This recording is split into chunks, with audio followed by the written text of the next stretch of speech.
अध्याय 3 कर्मयोग श्लोक नंबर 33। ज्ञानवान व्यक्ति भी अपने स्वभाव के अनुसार कार्य करता है। सभी प्राणी अपनी प्रकृति का ही पालन करते हैं, तो रोकने से क्या होगा। जय श्री कृष्णा डिवोरीज। इसमें भगवान जी ने हमें समझाया है कि देखिए, जो पर्सन ज्ञानवान भी हो ना, वो भी अपने स्वभाव के अकॉर्डिंगली काम करता है। देखिए, हर एक इंडिविजुअल का एक स्वभाव है। तो आत्मा रूप में हमारा एक यूनिक नेचर है, और दूसरा हम सब पे प्रकृति के 3 गुण एक्ट करते हैं। पिछले जन्मों में हमने अलग अलग तरह के कर्म किए हैं, अलग प्रकार का संग रखा है, आदतें अलग अलग प्रकार की रही। उस सब से हमारा एक नेचर सा डेवलप हो जाता है, राइट। और उसी के अकॉर्डिंगली पर्सन जो है उसके अकॉर्डिंगली एक्ट करेगा, उसका स्वभाव वैसा होगा। तो भगवान कह रहे हैं रोकने से क्या होगा। अर्जुन को इस कंटेक्स्ट में यहाँ समझाया जा रहा है कि जैसे अर्जुन एक वॉरियर है, राइट। तो बचपन से उसने पूरी ट्रेनिंग ले रखी है किस चीज़ की, वॉर्स की, बैटल्स की, है ना। वो दुनिया का सबसे बेस्ट धनुर्धर भी है।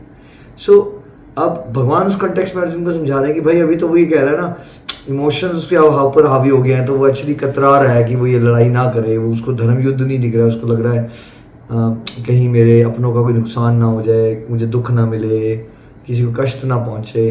तो ये तो कुछ देर के लिए वो सेंटिमेंटल हो गया है, इसलिए वो ऐसा सोच रहा है। बट रियलिटी में क्या है, बिकॉज वो वॉरियर है तो वो अपने आप को रोक नहीं पाएगा।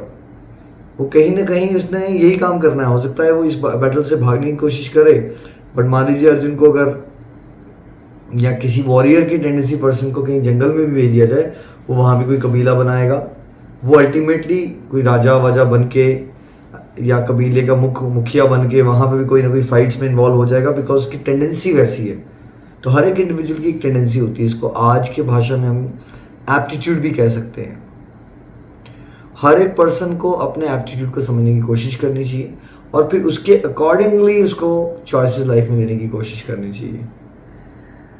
जब हम किसी को, अपने आप को और किसी और को भी दबाने की कोशिश करेंगे उसके ट्रू नेचर को, तब फ्रस्ट्रेशन आती हैं। देखिए, आज की डेट में मैक्सिमम लोग अनहैप्पी क्यों हैं। बहुत से लोग हैं, पैसा बहुत है, बट ज़रूरी नहीं है वो हैप्पी है। उसका एक मेन कारण क्या है कि उनका नेचर, स्वभाव कुछ और है, लेकिन उन्हें चॉइसेस गलत ले ली हैं। जैसे मान लीजिए किसी के स्वभाव में वकालत है और वो जैसे डॉक्टर बना हुआ है, बिकॉज उस समय उसने चॉइसेस इकोनॉमिक प्रोस्पेरिटी के एंगल से ले ली थी।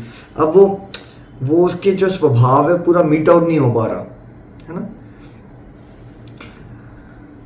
ये श्लोक सभी को समझना बहुत ज़रूरी है, बट स्पेशली टीचर्स और पेरेंट्स के लिए बहुत ज़रूरी है कॉन्सेप्ट को समझना कि हम जब टीचिंग के रोल में हो तो हर एक स्टूडेंट के इनहेरेंट नेचर को समझने की कोशिश करें, और उसके अकॉर्डिंगली हम उसको गाइड करेंगे, लाइफ की चॉइसेस लेने में उसकी हेल्प करेंगे, और सब पे एक ही चीज़ थोपने की कोशिश ना करें। Same cheese with parents. आपके 2 बेटे हो सकते हैं, बट दोनों का नेचर अलग होगा। आप सोचो कि आपका हॉस्पिटल बना हुआ है तो आपका बड़ा बेटा डॉक्टर बनना चाहता है, और दूसरे को भी आप उसी में पुश कर दो बिकॉज इकोनॉमिक स्टेबिलिटी ज़्यादा है। होगा क्या अगर उसका नेचर आर्टिस्ट बनने का है और वो नहीं करेगा। लेट्स से अगर वो आपके प्रेशर में आके वो कर भी लेगा मेडिकल साइड, बट वो अपने आप को रोक नहीं पाएगा। उसके अंदर वो एक फ्रस्ट्रेशन चलती रहेगी, बिकॉज उसकी जो क्वालिटीज़ हैं इनहेरेंट वो यूज़ नहीं हो पा रही है कहीं ना कहीं।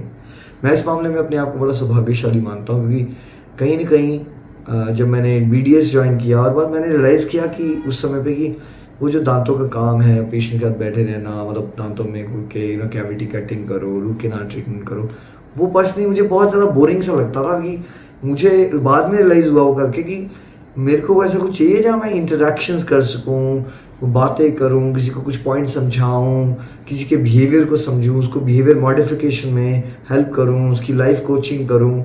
तो it took me a while to understand कि मुझे वो चीज़ पसंद नहीं है, बिकॉज वो मेरे नेचर के अकॉर्डिंगली नहीं जा रही है।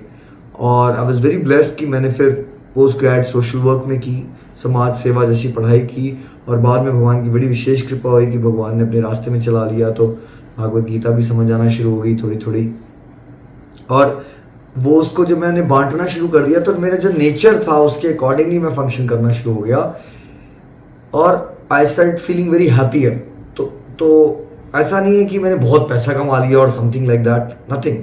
बट जस्ट बिकॉज मैं अपने स्वभाव के अकॉर्डिंगली चॉइसेस ले रहा था, I like to teach, I like to share my wisdom, है ना, I like to see other people happy, I like to interact with people, वो सारी की सारी चीज़ें जो थी वो मीट आउट हो गई बिकॉज भगवान की सेवा में मुझे ऐसी अपॉर्चुनिटी मिल गई। और आप जैसे एज ए स्पिरिचुअल गाइड, ये प्रीचिंग में भी बड़ा इंपॉर्टेंट होता है जब आपको किसी को गाइड करना है ना। तो जैसे हम लोग भी गोलोक एक्सप्रेस में, मैं पर्सनली सबको असेस करता हूँ कि किसके अंदर क्या क्वालिटी, कि उनका नेचर क्या है, और उसके अकॉर्डिंगली उनको सेवाएं देने की कोशिश करते हैं हम। और बड़ी बार हमने देखा कि कई बार डिवोटीज, नव साधकों को भी नहीं पता होता उनके अंदर वो टैलेंट है, वो क्वालिटी है, और भगवान की कृपा से हम वो चीज़ देख पाते हैं उनके अंदर। और जब हम उनको गाइड करते हैं और वो चीज़ वो करते रहते हैं तो they start feeling so happy, और उनके अंदर का बेस्ट पोटेंशियल बाहर निकलना शुरू हो जाता है। सो फ्रेंड्स, कहने का मतलब है कि अपने आप को दबाने का रास्ता नहीं है स्पिरिचुअलिटी। स्पिरिचुअलिटी जबरदस्ती अपने आप को रोकने का रास्ता नहीं है। Spirituality, devotion is about understanding who you are, अपने आप को समझना है और अपने टैलेंट्स को, अपने पास जो रिसोर्सेज हैं, आपके जो मनोभाव है, उसको उस तरह से प्रभु की सेवा में, जगत कल्याण में लगाने का रास्ता है। So it's not a pathway of suppression, it's a pathway of rightly channelizing your energy and your talent and your skills in the service of God, in the service of humanity. Shrimad Bhagavad Gita की जय। I pray कि आप सब भी अपने स्वभाव को समझ के प्रभु सेवा में और जगत कल्याण के कार्य में लगे रहिए, आनंद को प्राप्त करें, आनंद को बांटें।